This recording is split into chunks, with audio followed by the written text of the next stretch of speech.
Hi, everyone, and welcome to another College Spotlight event. I am Jenna Schulman, and I am a college counselor in Northern New Jersey. I work with students on the entire planning process for the college applications, and I've been doing these all summer and will continue to do them all summer. And I am very pleased to have Elon University today, a school that is so beautiful in North Carolina, in the state where I've been quarantining, actually. So even though it's very far away.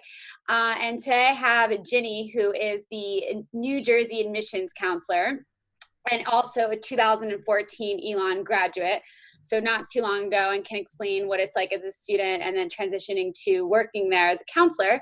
And then I also have Samantha Defina, who was my former student, current intern, so she learned a lot at Elon because it's been very helpful for her to help me with social media this whole time. She's actually someone who helped me put together the Spotlight series.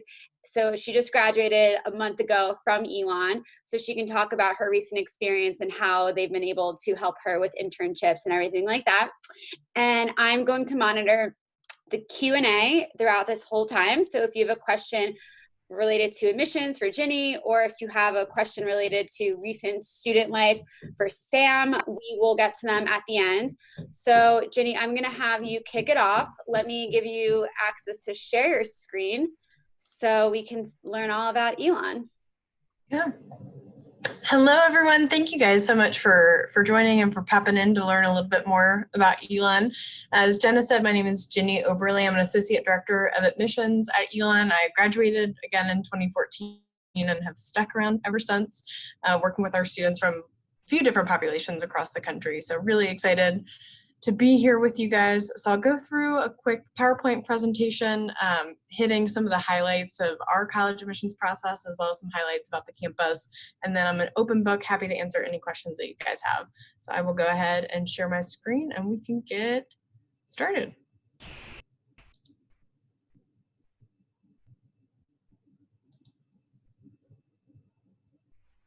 All right, looking good? Yep, I can see it, so everyone else can. Wonderful.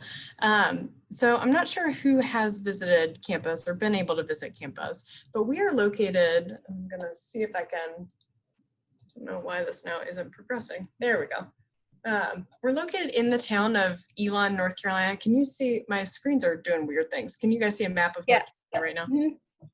Okay, fabulous. So that's the right screen that we've got. Okay, so we're located in the town of Elon, North Carolina, which is a small college town of about 9,000 outside the university.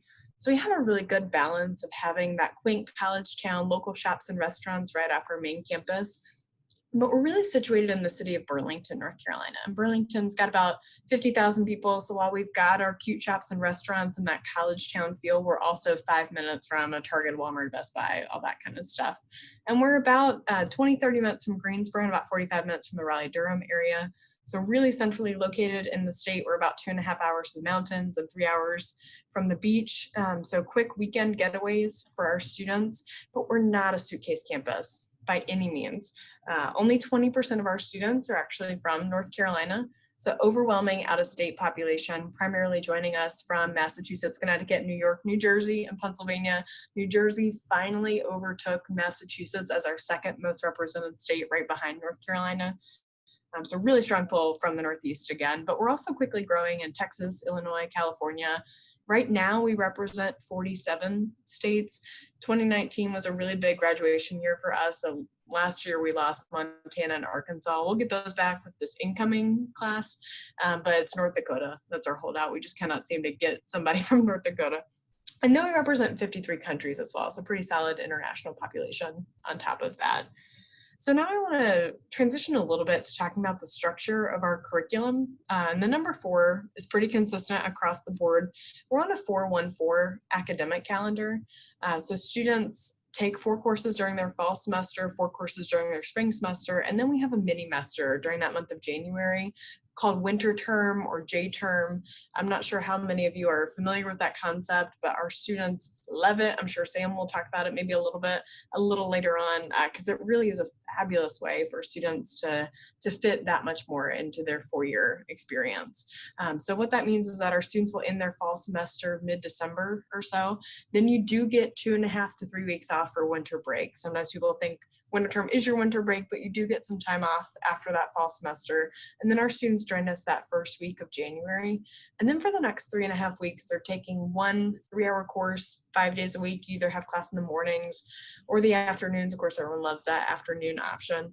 We offer courses that aren't offered during the standard semester during that winter term.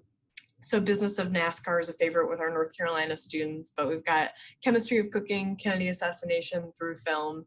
So some really interesting courses, but perhaps most importantly, over your 4 years, that's an additional 16 credits, allowing you to easily double major, add a minor, study abroad multiple times. So it adds a lot of flexibility into your schedule. And that's one thing that our students really love about it. It also makes it easier for our students to graduate in 4 years. And we fall in the top 6% of colleges and universities in the country with regard to our 4-year graduation rate. So that's something we're really excited about and something we want to make sure is consistent across the board. And we do that consistency with that number 4 in a few other ways as well. So we also have 4, oh, sorry. Now they're all coming up here. But that number 4 is also consistent with our 4 undergraduate schools.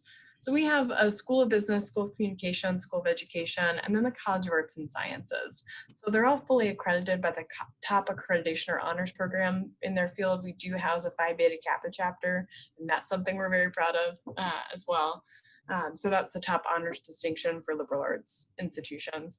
But I would say our students' favorite thing about our curriculum is that you don't have to apply separately into our 4 schools. So you apply generally to the university, with the exception of dance, acting, musical theater. Those do require a separate audition process for those majors, but otherwise you're admitted to the major of your choice. So say you're currently interested in business, you get to campus, you begin taking business courses, you decide maybe that's not your thing, you can switch over to a major in the School of Communications or the College of Arts and Sciences. You can double major in between schools and minor in a 3rd school if you like. So again, lots of flexibility across the board. In addition to our 4 undergraduate schools, we also have 9 graduate programs. And I know that these are a little further down the road, so I won't spend too much time talking about these, but I do just like to make everyone aware that we do have some of those 3+1, 4+1 accelerated options to shorten that time between your master or your bachelor's degree and your master's degree. So again, this is a little further down the road, we know, so I want to spend the bulk of this presentation answering the question that you guys are here to ask. This is why you're doing so many of these virtual visits, is to try to figure out what makes us different from so many of the other schools that you're touring. So for a lot of us, or for us, a lot of it boils down to engaged and experiential learning, which I know is the buzzword in higher education right now. Every school is talking about it, but we're a national model for engaged learning. We've been doing it for a long time, and we've been doing it well for a long time. So I want to take this equation that you're seeing on the screen, break each of these apart, and tell you how we're doing it a little bit differently. So we'll start inside the classroom. We're an undergraduate campus of about 6,200 students. So we're truly a medium-sized campus. You walk across campus and you know a good number of students, but you won't know most of the students on campus. But when you get inside the classroom, you have a smaller, more intimate experience. So average class size is 20, but capped at 33. Even that intro-level biology class is going to be capped at 33 students. Our student-to-faculty ratio is 12:1, meaning that you're able to develop those mentor-mentee relationships with your faculty members because 100% of your courses will be taught by faculty. TAs, teaching assistants exist. It's a great chance to be an extra hand in a lab classroom. But overall, 86% of our faculty, have the highest degree in their field. So they're the ones that we want teaching you. And we see that in every Elon classroom. And our teachers, or rather our faculty, have come to Elon because of our teacher, scholar, mentor model. So mentorship is a primary component of their employment on campus.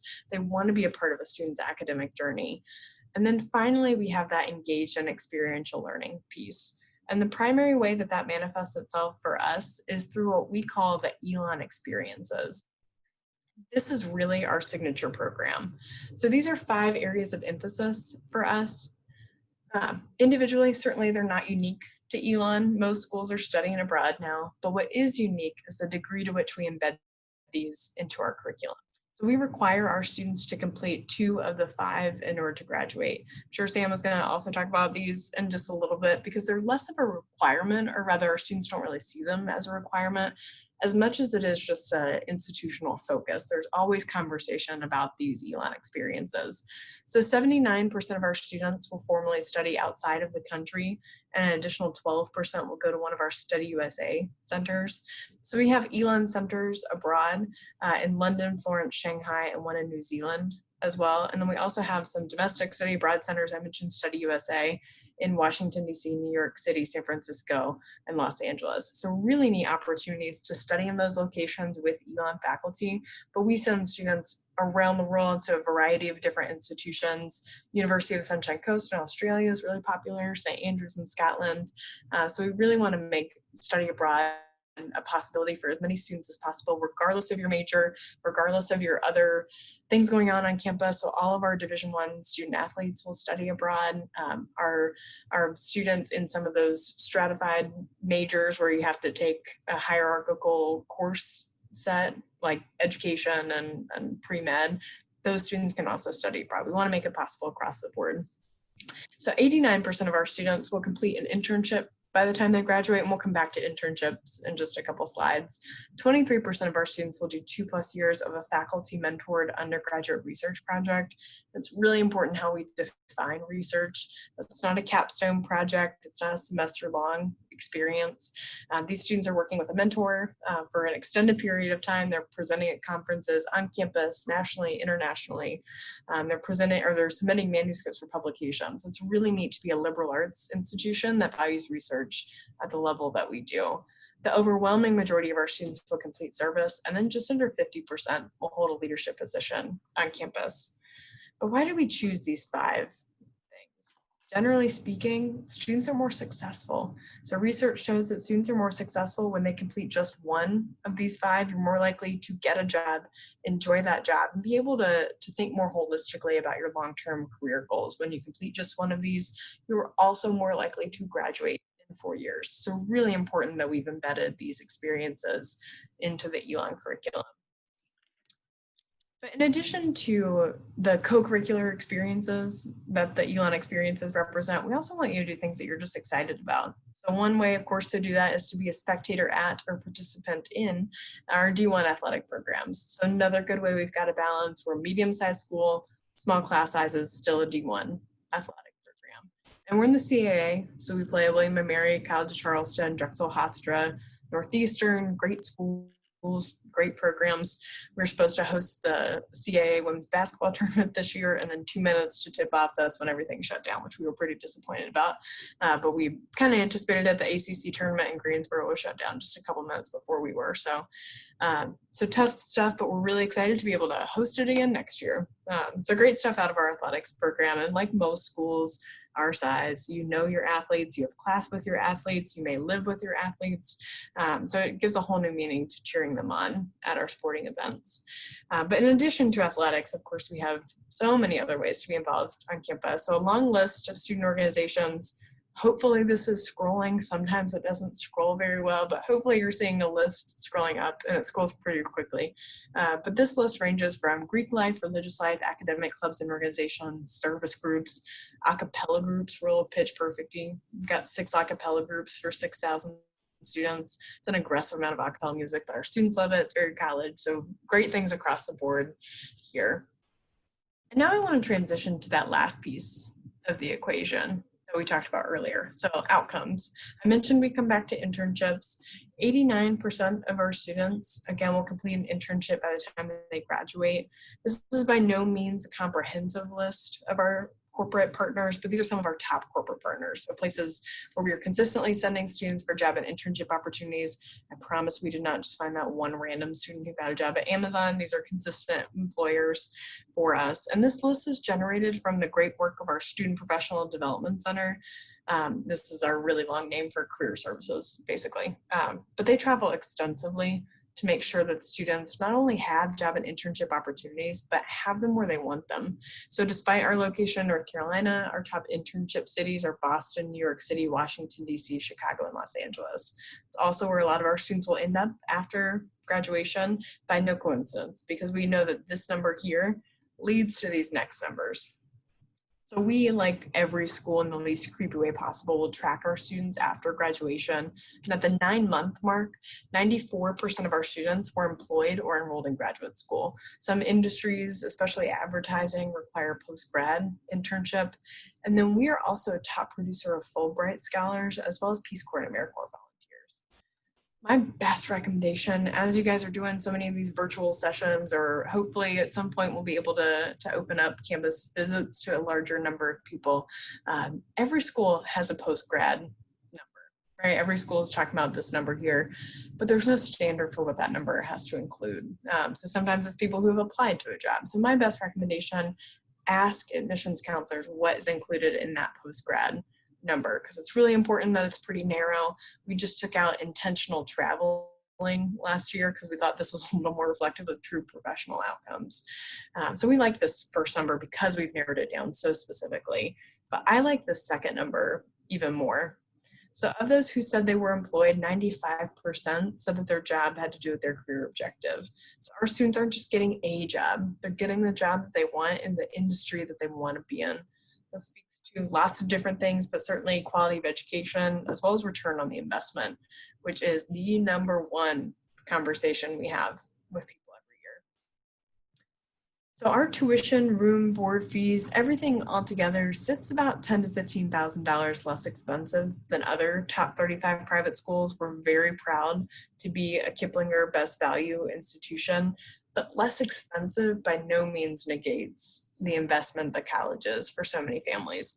So again, scholarships and opportunities for aid are the most important thing we're talking to families about every spring primarily. So for need-based financial aid, we require both the FAFSA and the CSS profile. So 2 financial aid documents to be considered for need-based financial aid. But then on top of need-based aid, we also have a few different scholarship opportunities as well, merit-based scholarships, I should say. So on this slide, you see at the top, merit-based scholarships. Those scholarships do not require a separate application. All students are automatically considered for those, and you find out with your admissions decision whether you received one of those scholarships. So the presidential scholarship is based on your academic profile, Elon engagements based on your extracurricular resume, and then our International Scholars Award is for our international students based on both of those measurements, academic profile as well as extracurricular resume. And because you don't have to apply separately for those top scholarships, they can be combined with the bottom scholarships. So those scholarship programs do require a separate application due January 15th. So the Fellows program is essentially our honors college, and it's subdivided into 6 separate fellows programs.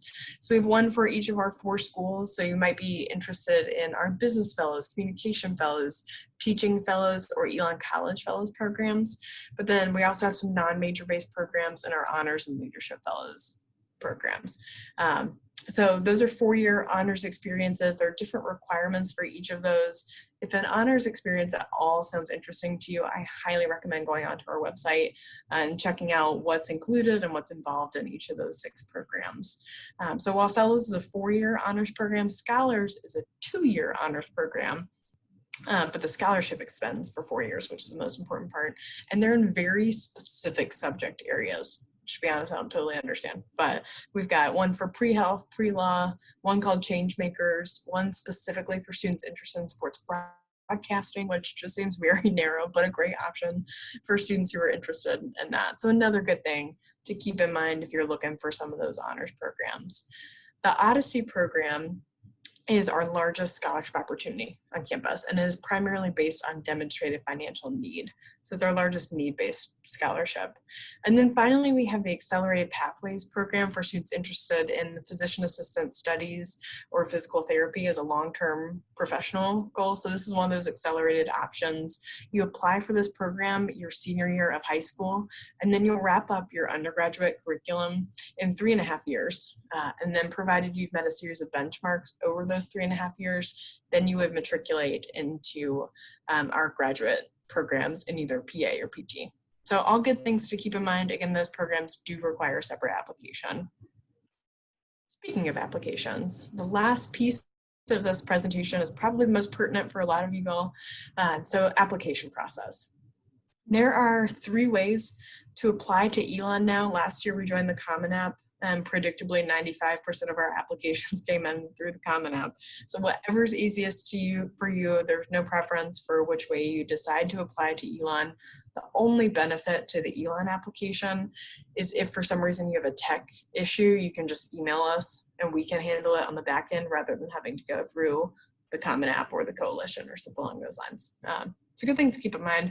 Generally speaking, we are a holistic admissions review, so we're considering more than just your academic profile.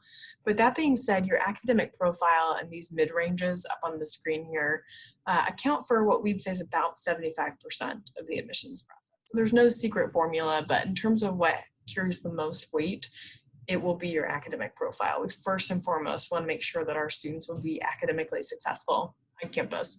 So that GPA mid-range is weighted and recalculated. So we will pull out your core requirements, English, math, science, history, world languages, recalculate your GPA based on just those courses there, giving you additional weight for the honors, AP, IB, dual enrollment courses that you've taken.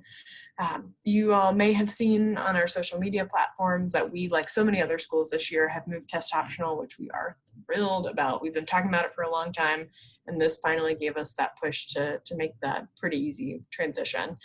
Still evaluating what that will look like and what that will mean for different implications for different programs. Right now, it is likely that some of our honors experiences and some of those honors programs will require a test score. Of course, as we get closer to those dates and see the availability of testing, we'll see if that's even an option. But I do think it's helpful for you to see these mid-ranges here to get a good sense of where our students typically fall with their test scores.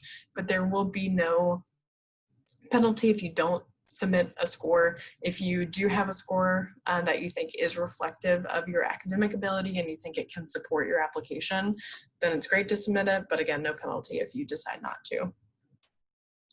Then the other 25% or so of the admissions process can be based on everything else that you've been doing for the past 4 years, the past 18 years.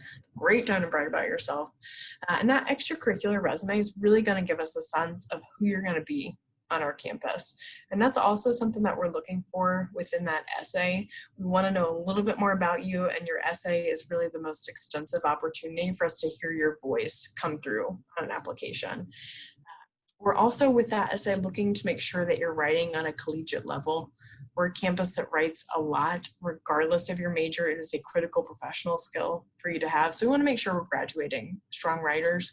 So we want to make sure that our students are coming in with generally that level of proficiency on the front end. And then finally, we have this school report, also referred to as a counselor evaluation form. And that's going to ask your high school counselor to assess the rigor of your course load within the context of your high school. So it gives us a really good sense of what types of courses were available to you and what you chose to take within that context. So really important pieces with the application. And now the last slide, and again, maybe the most important, and maybe the most important to screenshot, if nothing else, are our deadlines. So we're anticipating that our application, as it has in previous years, will go live August 1st. That's typically when we're able to make it active. And we have 3 applicant pools to which you can apply. So early decision is our binding deadline for students who know that Elon is where you want to be. You apply early. You find out early, but at the time of application, you're signing a contract that says, if admitted, you will attend. So understandably not the best option for everyone. We see about 400 to 500 early decision applications every year compared to over 10,000 early action applications. Early action, though, is a great deadline. You still apply early, you still find out early, but you have until May 1st to make that decision. And same thing with regular deadline, you have until May 1st, but that timeline just shifted a little bit later on that one. And then I know some institutions require you to apply to the university through the honors program. We do it in 2 separate processes. So you apply to the university under one of these deadlines over here. And then after you submit your application, you'll have access to your online account, which we now call the Acorn account because we're trying to be cute. And then that is where you can find those scholarship applications. So they are separate. You apply for fellows, scholars, accelerated pathways, and the Odyssey program through that separate application, and that's due January 15th. But it is important to note that you don't have to hear back from us prior to applying for those programs, so you can still apply regular deadline on January 10th and apply for those scholarship programs. So that is all the information that I have for you guys. That's a ton of information. So please let me know if you've got questions as you're kind of digesting that. I'm happy to answer anything. Thank you. Before we bring on Sam, I want to ask an admissions question that someone asked in the Q&A. If Elon tracks interest, demonstrated interest. We do. That's a wonderful question and something you should be asking lots of different schools. We do track demonstrated interest, particularly this past year when we transitioned to the Common App. We saw a 45% increase in applications, which was not fun because then that meant that we weren't really able to assess as well who was actually interested in Elon. And so we relied very heavily on demonstrated interest. Demonstrated interest, though, takes a couple different pieces, or it can look a couple different ways. We traditionally think of demonstrated interest as campus visit and visiting campus and talking with an admissions counselor. That's wonderful, but of course that was really limited this year. We have opened back up our campus visit program, but only for 8 people at a time. And so we recognize that that will be challenging this year. So demonstrated interest can mean emails, it can mean visits to college fairs, it can mean engagements with the emails that we send you. So there are a few different ways that we track demonstrated interest, but that's a great question. It is very important in our process. Great. And then is Elon asking, this is actually my question, but is Elon asking the same supplemental essay as they did last year, which was, why do you want to go to Elon? We are. It's my understanding that will still be that supplemental question. We do have a writing requirement, which is some think fast questions. Those will likely change, and we're working on what those will look like. But those are 2 to 3 sentence questions. One of them last year was, if you had a food truck, what would you sell and what would you name it? So something, again, trying to be cool, but it does give us some perspective on creativity and your interests and stuff like that. But that's the only thing we're looking for with that. Okay. Yeah. So for everyone, listening, it's a great idea to start taking notes about everything you just learned and applying them. So when you go and write that essay, you're already halfway through where you have some notes and insights, and you could even reference this webinar of a way that made Elon stand out to you. So that's just like a little tip. Somebody asked about if Elon requires interviews. So we do not require interviews at this point. That was a big conversation as we were transitioning to test optional. We've always just done informational interviews, which is just a conversation, a non-evaluative interview essentially, and really an opportunity for you to ask us questions rather than vice versa. We're trying to figure out what that will look like in this new test optional landscape. We may do more informational interviews as a way to supplement that, but they will not be required because we just don't have the manpower. We get over 15,000 applications and there are only 16 admissions counselors, so we can't do that many in-person interviews across the board. So they won't be required, might be a way to supplement your application, but there are also plenty of other ways to supplement your application, like letters of recommendation and writing supplements and things along those lines, anything that you want to send us. We also recognize that interviews oftentimes really favor outgoing students, and if you're perhaps more reserved, maybe you shine more in a written context, and that's something that we'd love to see from you. So not required, but can supplement your application, if that makes sense. They're not even I know that sometimes people say that things are optional and then they're not actually optional, but it's truly optional, I promise. Are there a lot of allergy-friendly options in the dining hall? Yeah, so we have gluten-free, let's see, gluten-free is the primary one that we try to address because celiac disease is so intense and can be so sensitive. But in every dining hall, we do have an allergy-friendly station that has dairy-free options, gluten-free options, vegetarian, vegan options. We do have one dining hall in particular that has kind of a sub-dining hall within it, if you want to call it that. And that has a lot of different options for students with more extensive dietary restrictions. For those students who really are nervous and may have very sensitive allergies, we recommend meeting with a dietitian, and you can actually create a plan with our campus dietitian to see where you can eat different meals on campus. They can develop personalized plans. So we do have lots of different options, and I'm not sure if Sam has anything to add to that. I eat in the dining hall a lot, even as a staff member now, but certainly availability across the board for that. Great. Could you please highlight some top academic programs in each of the 4 schools? Yeah, absolutely. So I will say top in terms of volume of students, because I think sometimes people think top is the best program. It doesn't mean that the programs I don't list are not great programs. They're all wonderful. Otherwise, we wouldn't have them on campus. But in terms of volume of students, in our School of Business, our top majors are finance and accounting. Finance is actually right now our largest major on campus. Econ is also quickly gaining some steam. Within the School of Communications, strategic communications is really big, and then journalism is another big one for those students. In the College of Arts and Sciences, biology, psychology, public health, and human service studies are really big. Political science is also one that's frequently double majored. So a lot of students will do a couple different things. And then because we have such a robust study abroad program, a lot of our students will also pursue international studies. And then we have our School of Education, which the most popular major within there is elementary education. Okay, great. So I'm going to introduce Sam, but I do want to give an introduction from my perspective because it's just like an interesting story that she has. So in 2007, my best friend, we graduated high school, my best friend went to Elon, and I visited her a few times. It was a great experience, beautiful campus, great fun. And her sister, Lauren, 2 years later, went to Elon. 4 or 5 years later, her third sister went to Elon, and then we get to the fourth sister, who is Samantha right here, who went to Elon. So I say that because I think it shows like the power of Elon, and obviously with sisters, you know, you don't always have to do the same thing. Usually you want to do different things than what your siblings are doing.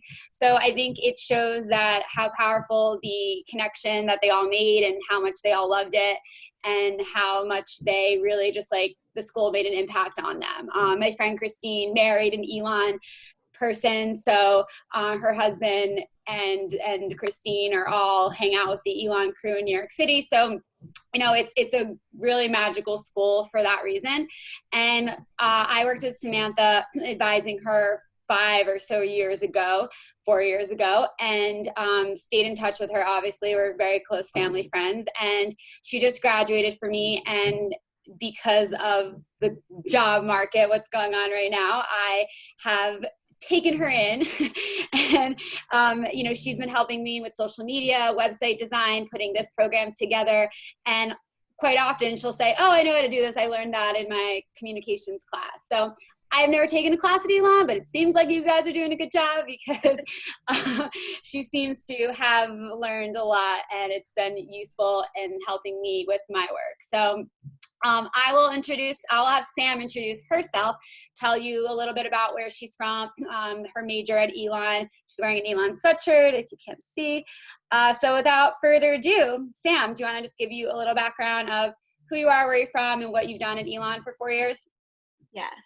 Hi, everyone. I'm Sam. So I just graduated from Elon. I'm from Florham Park, New Jersey, if you know where that is. So it's about 9 hours from Elon. I usually drove there with my sister, but also flew into the 2 airports that are right at Elon.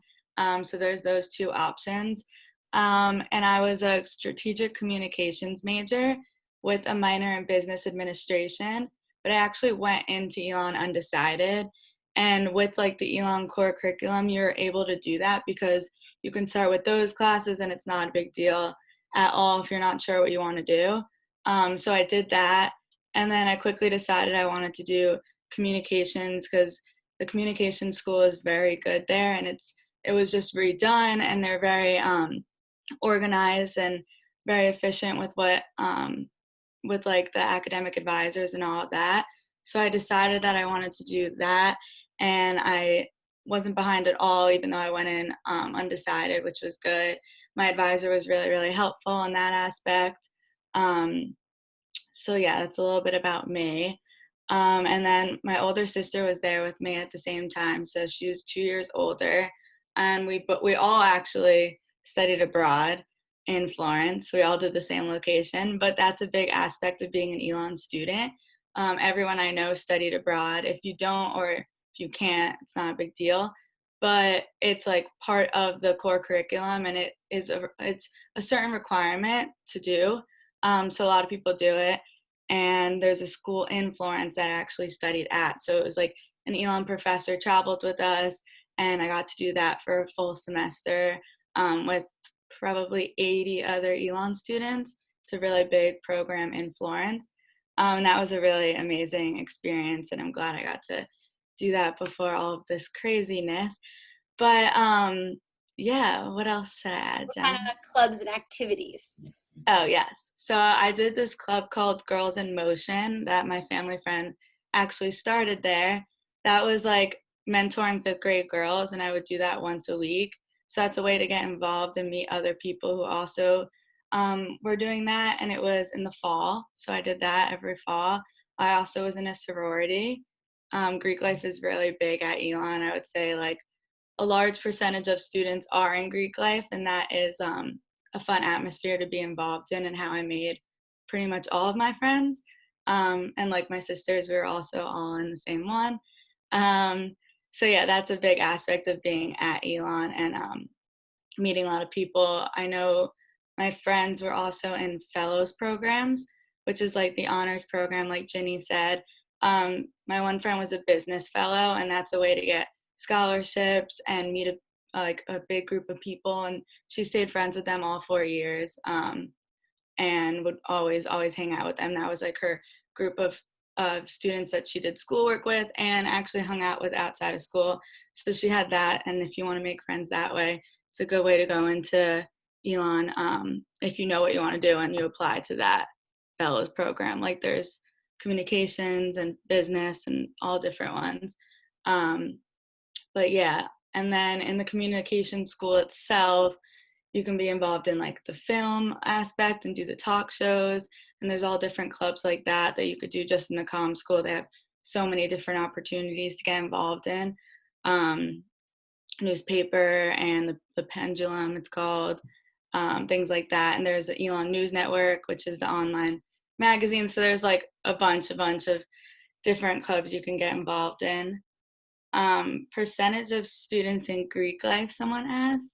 Oh, look at you, Sam, reading all the questions. Ginny, you might know this, the percentage of students. Yeah, so about 40% of our campus is Greek, about 50% female participation, about 25% male participation. Okay. And then do you want to, I guess, Ginny, speak on, were you in Greek life when you were there? I was not, no. Okay, And I great. So that's a good like alternative perspective. Do you want to talk about Yeah. like if you're not in Greek life, how that works? Yeah, I think because we do delayed recruitment, so you don't go through the recruitment process until the end of your first winter term on campus. So you join a lot of different organizations your first semester, and then you decide if you want to add Greek life to that. I was involved in club soccer and a few other things on campus. About half my friends joined a sorority, but the other half didn't, and we were all still just as close of friends. In fact, my best friend at Elon was the president of her sorority. She was about as involved as you could be on campus. And we still did everything together. We still do everything together. So it's just one circle. I think the percentage is high because it is a wonderful way to engage on campus in really intentional ways. The philanthropic aspect of it draws people in. The social aspect, of course, is really important. But I think one thing that's often overlooked is the networking potential that comes with Greek life. So we see a higher percentage of Greek participation in students in our school business because it's a really neat way to be able to go into a job interview and say that you're both in the same Greek organization. It's a really interesting way to connect with somebody that I think is sometimes overlooked because the social aspect of Greek life is something that's so prominent. But yeah, I did not feel like it dominated social life on campus. I still did everything I wanted to do. I didn't feel restricted in that. I think the only students that I saw who felt like it was dominant on campus were people who weren't involved in anything else. And of course, if you're not involved in anything on campus and then you're looking at other people be engaged and doing lots of different things on campus, then you might feel that isolation. But there are so many ways to get involved on campus that was very few students who felt that overwhelming feeling of Greek life. I think it's great, but it's one circle out of so many circles you can be a part of. Great. Sam, I don't know if you have any more comments about that, but another question was, what does a typical weekend look like between studying and social life? What kinds of things do students do in their free time to socialize? So I would say, well, the weather is a very big plus down at Elon, and so people like to be outside as much as they can. I'd say on the weekends, people either like bring these hammocks. They're called like Enos, I think. That's how you pronounce it.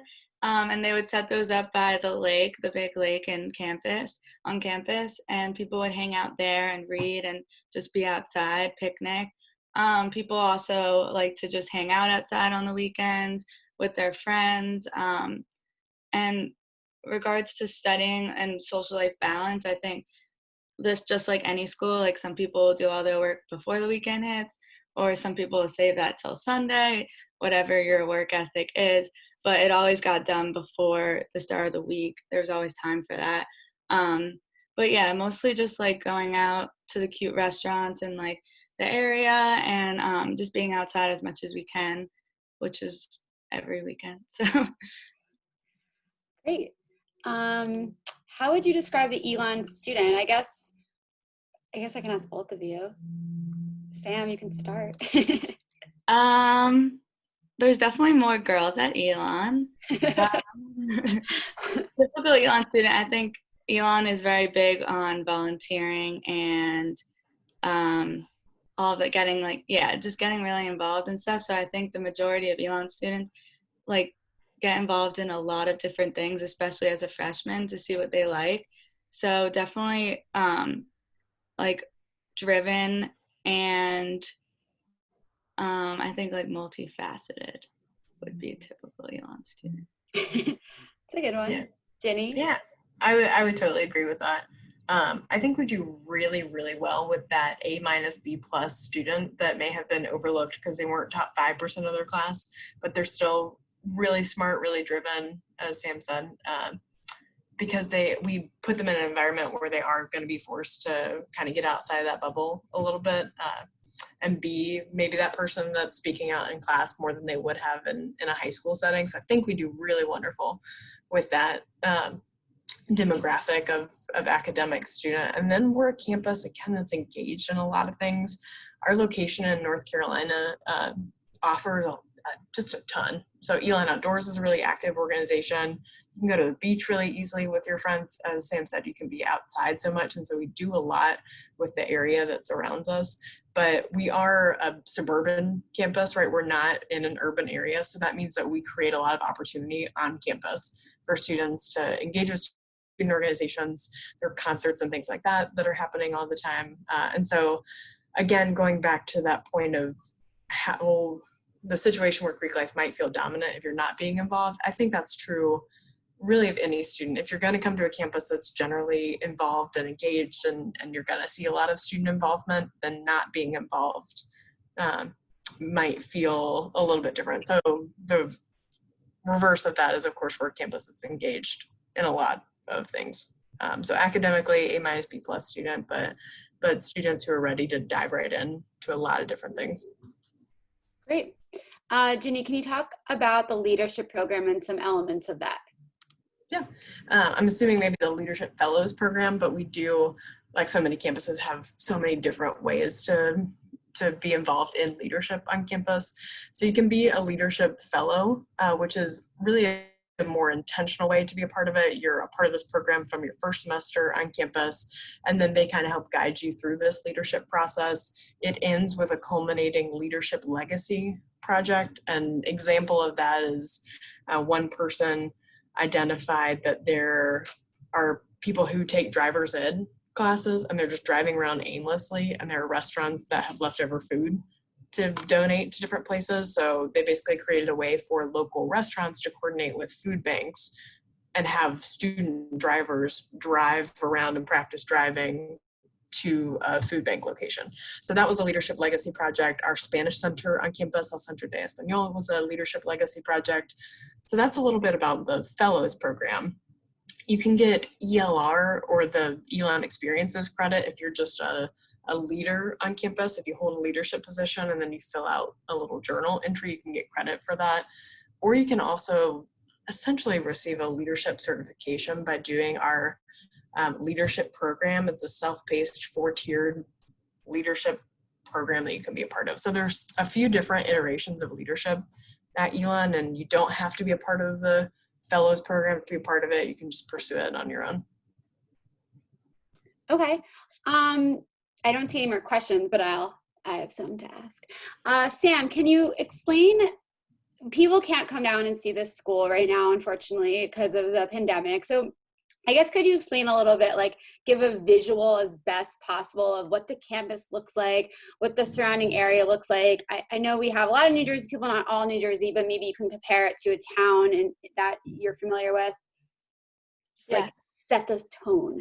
Yeah. So a big aspect about Elon is the fact that the campus is so beautiful and it feels really homey, which is what I like about it, because the size is, you can walk anywhere, and the size is just perfect.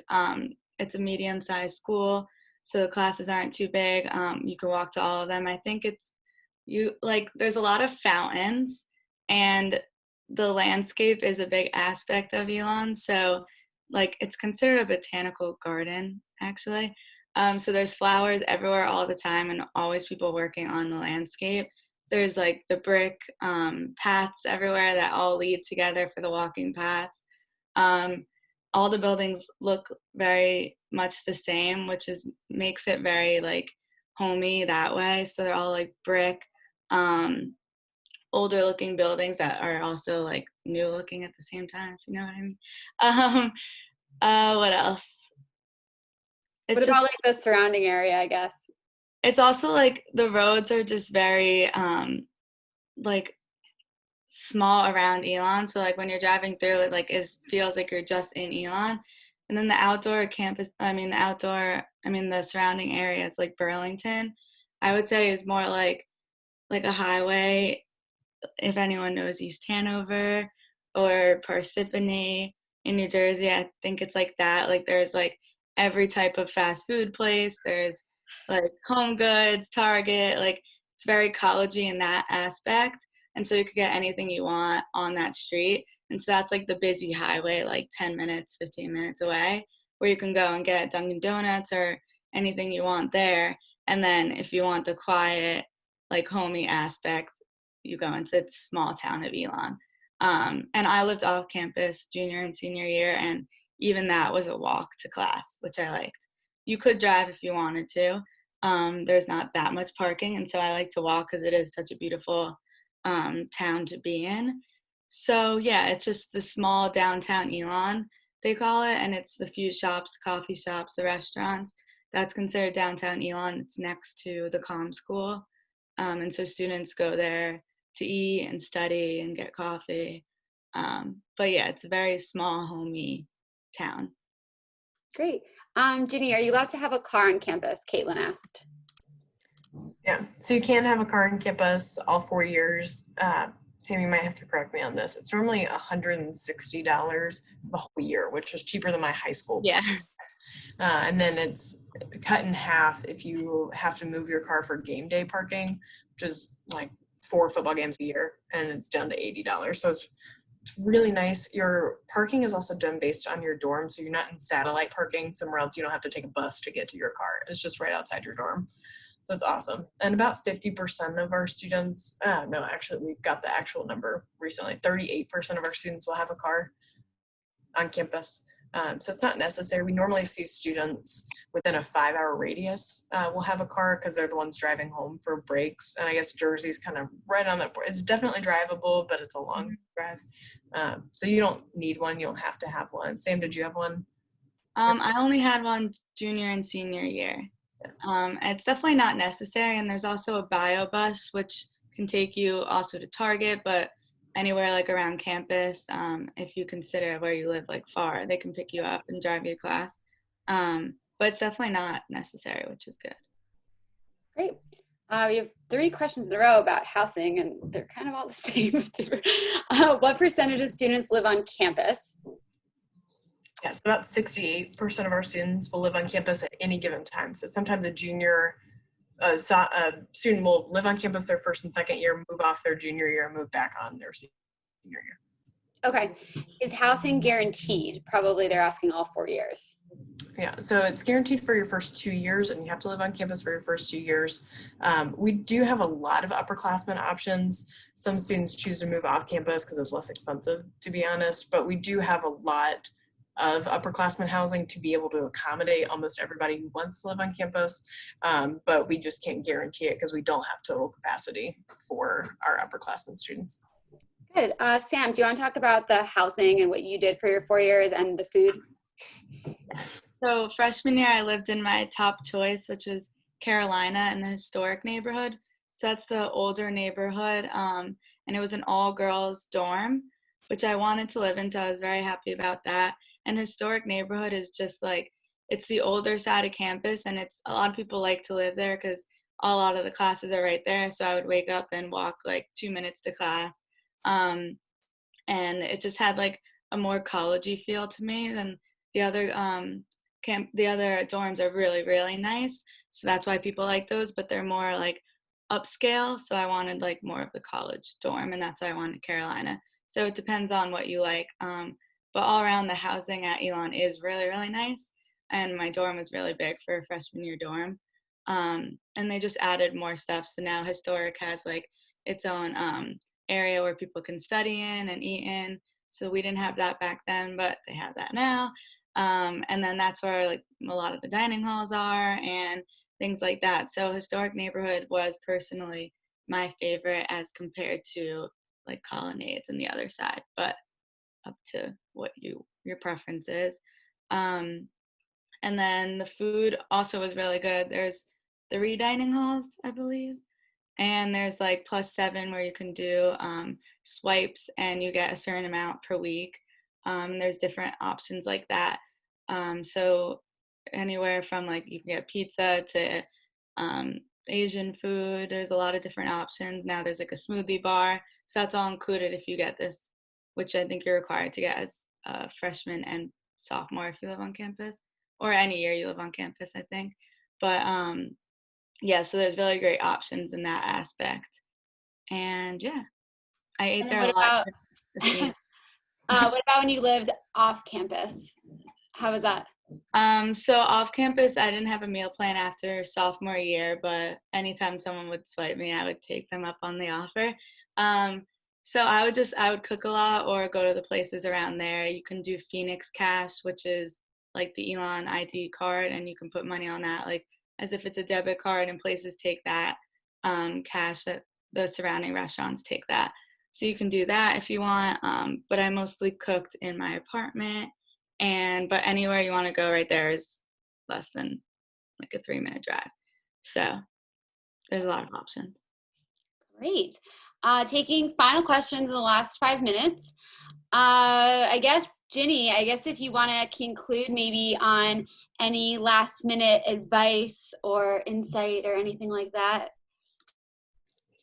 The best advice I have is particularly this year for any rising seniors. I guess we're now midsummer, which feels like it's still the end of March, but for any rising seniors, this is going to be a very different admission cycle than we've ever seen before. So many schools are test optional, so many schools are figuring out what that's going to mean. Reach out to your admissions counselor. That's certainly true at Elon or any other school that you're looking at. We are happy to help and guide you as best we can, especially because the circumstances mandate very different application review and things along those lines. So reach out to your admissions counselor. That's a great way to demonstrate interest. You can find, I will say we're hiring a new New Jersey counselor right now. They should start in the next couple weeks, and they'll be posted on our website, so you can find their contact information there. But we're happy to help. Any admissions counselor at any school is happy to help, but especially Elon, and that's a great way to demonstrate interest. So that's always my best advice. This year, more so than any other year, but that's always my best advice. Yeah, someone asked in relation to that question, do you have regional admissions reps, and are they the person that reads your application? We do. So as soon as that person gets in place, we can put their contact information on our website. It'll be there. They're planning on starting July 13th. So it's coming up pretty quickly here. But yeah, so we do have, I don't want to use the term regional because we all live and are based in North Carolina. but we do travel extensively. We are planning to travel this fall to different high schools and whatever college fairs are happening. To be honest, we're getting a lot of notifications that those have been canceled, but we will be traveling. We will be connecting with students. So please reach out to them. They will be reading your application. And so the more context we can have for your interest or the questions that you have about Elon and your fit for the institution are all really beneficial. Great. Yeah, I definitely recommend reaching out to a rep. Jenna had me do that when I was applying, and it doesn't hurt. I emailed him. I met him at a college fair, and then he reached out to me when I got accepted. So it was really nice being able to talk to him about any questions I had, and it doesn't hurt to like build a relationship with them. So was that David Kerman? Yeah. Oh, he's a good friend. Yeah. I don't think he's there anymore, right?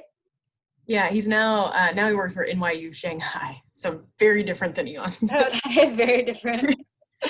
Very different. Okay, so Sam, any final remarks on maybe, I know like you applied early decision at Elon, which, and so you didn't have so many 15 schools to like that you listed out like most people do. You kind of have this very tiny list because you always knew you wanted Elon.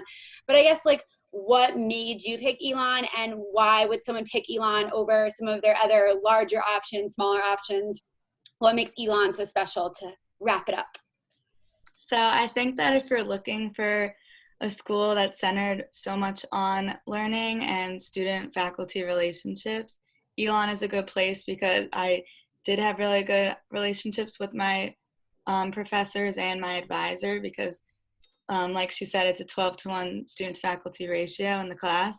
So they know you, they know your name, they knew my sister's names, and they still remembered them and told me when they had them. So it's very much like everyone knows each other, which I liked, because it feels like you're not like lost in the crowd, and you're not afraid to ask questions because they have the time to answer them and to meet with you one-on-one. And the way I learn is in a smaller setting, so I wouldn't want like a lecture hall. So that's why I really wanted Elon. And because it felt so homey, you want to be in a place that's like very pretty and feels homey, and that you look forward to going back to on breaks. And even though it was 9 hours, it was like a place that I could like go to far away from home and still have friends near here, but also I have friends from Kentucky and Massachusetts and all around. So it's nice to go far from home, even though everyone tends to be still from the Northeast. But yeah, I think it definitely expands your horizons going far away, and it feels very homey. So yeah.